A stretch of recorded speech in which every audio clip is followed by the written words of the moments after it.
When something explodes, it tends to always happen when an exponential difference occurs. Shrapnel from an explosion can cause other objects to explode as well. This is an example of cause and effect.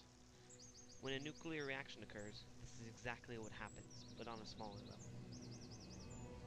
Nuclear power. Despite its dangerous qualities, it can be used to provide clean energy for decades to come. It can help power our entertainment, create transportation, and even save lives. But how do we use this power, and where does it come from? Nuclear fission occurs when a neutron is fired into a uranium particle.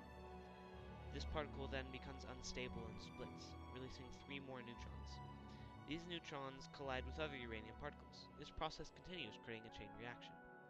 This chain reaction also releases energy, known as radiation.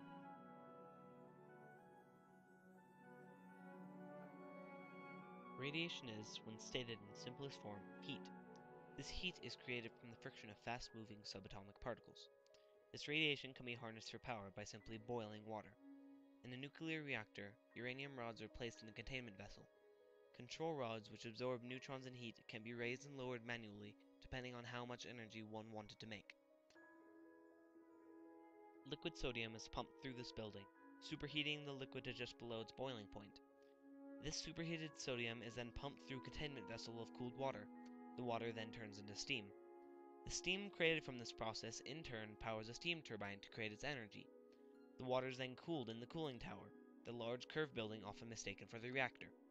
A typical American reactor can create 12.2 billion kilowatts per hour, making it an incredibly efficient power source for large periods of time. But what happens when this power gets out of hand?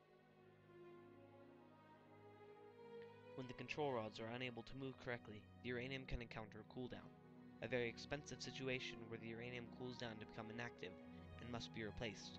When the uranium becomes too hot, it can encounter a meltdown, where the uranium liquidizes itself and melts through its containment facility. This is a very dangerous, harmful situation that can destroy landscapes for generations to come.